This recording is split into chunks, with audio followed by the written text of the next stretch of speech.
From the virtual newsroom of Impact Alpha, this is your Impact Briefing for Friday, January 29th. I'm Monique Aiken. Today, I'm joined by Impact Alpha's David Bank to introduce a new series we're launching next week called the Reconstruction. Hello, David. Hi, Monique. Great to be here with you again. But first, here's what you need to know from this week in impact investing.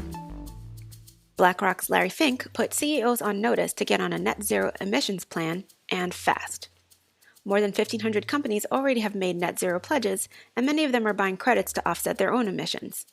That has pushed carbon prices as high as $20 a ton. Most of the credits will come from natural climate solutions, such as forest preservation and farmland soil. A task force on scaling the voluntary carbon markets issued a blueprint to boost the market to as much as $50 billion by 2030. Digitization has emerged as a pandemic theme. In India, a crop of tech entrepreneurs is aiming to streamline agricultural supply chains and improve the livelihoods of the country's 130 million smallholder farmers. Investor interest in ag tech is reflected in more than half a dozen recent deals, including this month's $20 million financing for Cropin, which helps farmers boost yields with satellites, sensors, and weather data. SPACs are another theme, and green SPACs in particular. Special purpose acquisition companies, a way to take companies public, are attracting billions of dollars and pulling in venture capital investors as well. Electric charging operator EVgo is going public via Climate SPAC in a deal that values the company at $2.6 billion. Banks are backing Black, brown, and white women founders and fund managers. Citibank's $200 million Citi Impact Fund rolled out 7 new investments, including in MedHall, which works with healthcare providers to provide transportation for low-income patients. Bank of America placed $150 million with 40 diverse fund managers, including New York-based Harlem Capital, Atlanta's Fearless Fund, and Zeal Capital Partners in Washington, D.C.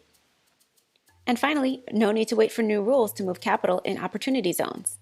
The capital gains tax break is a legacy of the last administration. President Biden is proposing to make them work better for Black and brown communities and small businesses. Impact investors are taking such steps on their own. This week, Arcturus Impact Investors committed $18 million to preserve manufacturing jobs in low-income areas of Ohio. The IRS extended the deadline for making investments from 2020 gains through March 31st. You can read all of these stories and more at impactalpha.com. Hello, David. We've been working on this project for quite a while, and it's almost ready to launch. I'm so excited. Monique, tell us about the Reconstruction project. Well, we're not original in thinking about this period as the Reconstruction. Some call it the Third Reconstruction.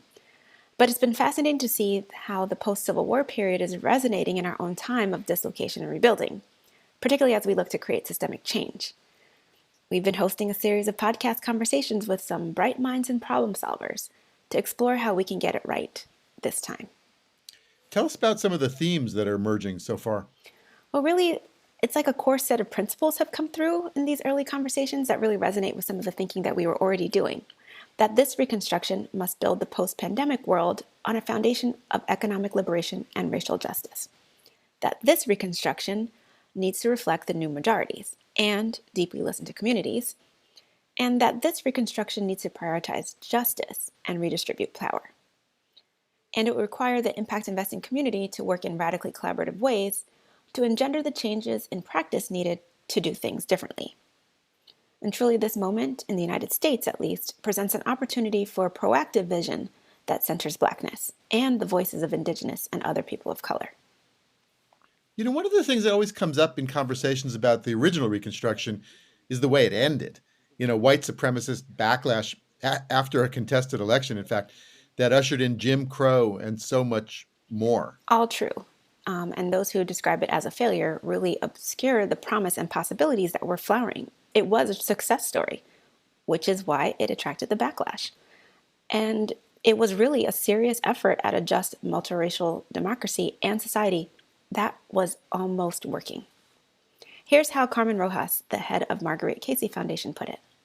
The moment post-emancipation, there's like a 10, 15-year period in which Black people in this country were fully afforded the right to participate, not without white violence, not without white supremacy, but there was a sense that there was a fulfilling a promise in this moment of radical reconstruction that frankly many people don't know about. And I think that one of the problems that we've had of our past that we can't move forward with is this belief that a rich and robust democracy will lead to racial justice. That's not true. Racial justice will lead to a rich and robust democracy. And it's not just historical. Carmen put it so well. So much of that history has been forgotten. Or ignored. I was fascinated to learn about some of these incredible people from the era as I got to know Jean Bruskin, a labor organizer turned playwright, who put together a musical set in 1869 called That Moment Was Now. Here's Jean. One of the things that just blew me out of the water was this thing about the Mississippi washerwomen. So here was 1866 is when they first emerged. And so they really just recently out of slavery. And they were the women who went around in Jackson, Mississippi and washed the clothes for white women. Apparently what's happening is that the people that were hiring were playing them off against each other to get the wages down further and further to almost nothing. And so they organized the union. I don't think they necessarily called it that, but they organized and they wrote a letter to the mayor of Jackson and said, we, the Mississippi washerwomen, basically will not work for anything less than, I think it was 25 cents a day or something unimaginable. And any woman that violates that, any washerwoman that violates that will be held accountable by the group. So if the Reconstruction is a story of progress and then backlash, where are we now?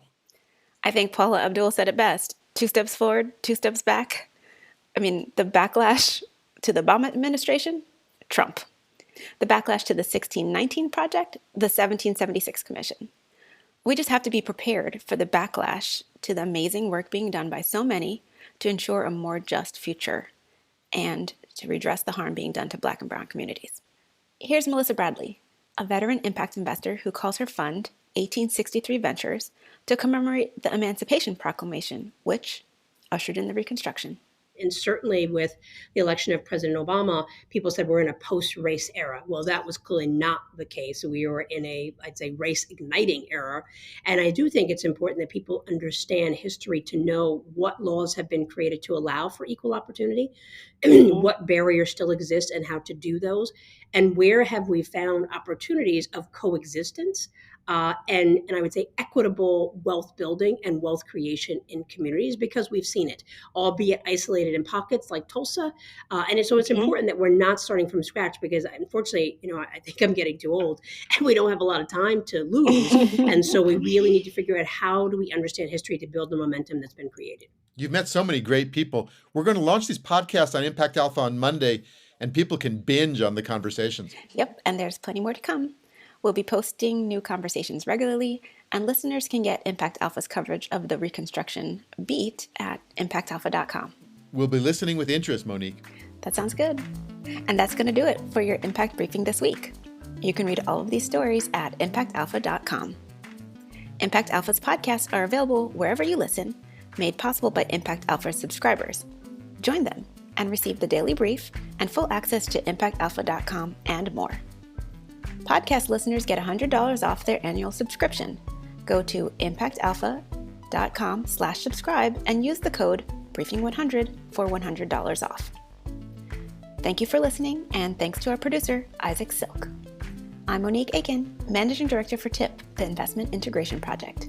Make sure to check back for next week's briefing. Until then, take care.